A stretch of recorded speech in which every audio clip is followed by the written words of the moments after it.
Hi friends, எல்லோருக்கும் வணக்கம். Welcome back to BMJ family. இந்த வீடியோவில் நல்ல கிறிஸ்பியான பன்னீர் குர்குரே எப்படி செய்கிறதுன்னு பார்க்கலாம் வாங்க. ஒரு பவுல் எடுத்துக்கோங்க. அதில் 2 டேபிள் ஸ்பூன் அளவு கடலை மாவு ஆட் பண்ணிக்கிட்டேன். அப்புறமா 1.5 டேபிள் ஸ்பூன் அளவு அரிசி மாவு ஆட் பண்ணிக்கோங்க. அப்புறம் காரத்துக்கு கொஞ்சமாக மிளகாத்தூள் ஒரு 1/4 டீஸ்பூன் அளவு இருக்கும். கொஞ்சமாக இஞ்சி பூண்டு பேஸ்ட், தயிரும் ஒரு டீஸ்பூன் அளவு எடுத்துக்கோங்க.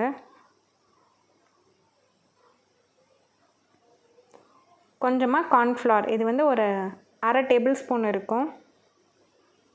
அடுத்தது சால்ட்டு, நமக்கு தேவையான அளவு சால்ட் போட்டுக்கோங்க. அப்புறம் கொஞ்சமாக கரம் மசாலா, இது எல்லாத்தையும் போட்டு நல்லா மிக்ஸ் பண்ணிக்கலாம். ஃபஸ்ட்டு கையிலேயே நல்லா பிசைஞ்சு விட்டுட்டு அப்புறமா கொஞ்சம் கொஞ்சமாக தண்ணி ஊற்றி நம்ம சேர்த்துட்டு மிக்ஸ் பண்ணிக்கலாம். தண்ணி ஊற்றி கொஞ்சம் கொஞ்சமாக பிசைஞ்சுக்கோங்க. நிறைய தண்ணி ஊற்ற வேணாம், அப்புறம் பன்னீர் கோட் ஆகிறப்ப கொஞ்சம் வாட்டரியாக இருக்க மாதிரி இருக்கும். ஸோ இந்த மாவு பார்த்திங்கன்னா நல்லா நமக்கு திக்காக இருக்க மாதிரி தான் இருக்கணும். மிளகாய்த்தூள், உப்பு எல்லாம் பார்த்திங்கன்னா உங்கள் டேஸ்ட்டுக்கு ஏற்ற மாதிரி நீங்கள் சேர்த்துக்கோங்க.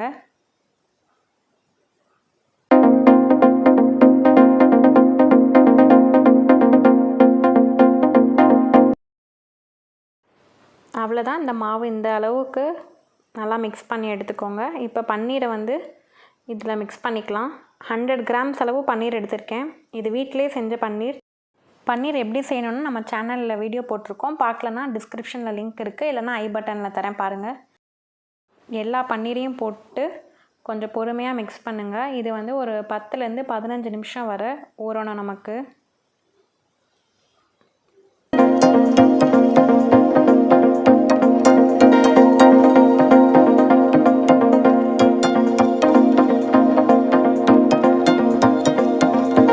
பன்னீர் 10 நிமிஷம் ஊறினதுக்கப்புறம் பார்த்திங்கன்னா நம்ம கார்ன்ஃப்ளெக்ஸில் கோட்டிங் கொடுக்க போகிறோம். இதை அப்படியே கையை வச்சு நல்லா அப்படியே க்ரஷ் பண்ணி எடுத்துக்கோங்க.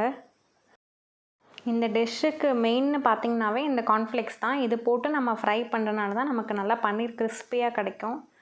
ஸோ இதை ஸ்கிப் பண்ணாமல் கண்டிப்பாக அதை சேர்த்துக்கோங்க.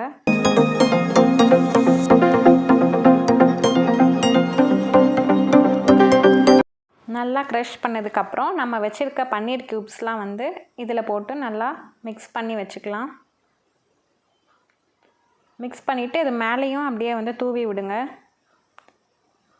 இதே மாதிரி எல்லா பன்னீரையும் எடுத்து நல்லா பரட்டிட்டு மறுபடியும் மேலேயும் கொஞ்சம் போட்டு தூவி விடுங்க.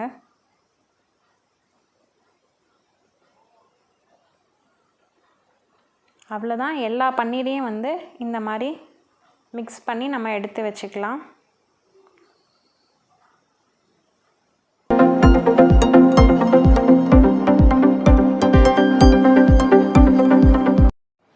மிக்ஸ் பண்ண இந்த எல்லா பன்னீரையும் நம்ம இப்போ எண்ணெயில் போட்டு பொரித்து எடுத்துடலாம். ஒரு கடாய் வச்சு அதில் எண்ணெய் ஊற்றிக்கோங்க. நல்லா சூடானதுக்கப்புறம் பன்னீர் எல்லாத்தையும் 1 by 1 போட்டு பொரித்து எடுத்துடலாம்.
அவ்வளோதான், நம்மளோட கிறிஸ்பியான பன்னீர் குர்குரே பார்த்திங்கன்னா நல்லா சூப்பராக ரெடி ஆகிடுச்சு.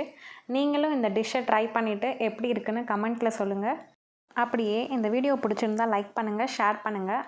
மறக்காமல் நம்ம சேனலை சப்ஸ்கிரைப் பண்ணிடுங்க. தேங்க்ஸ் ஃபார் வாட்சிங்.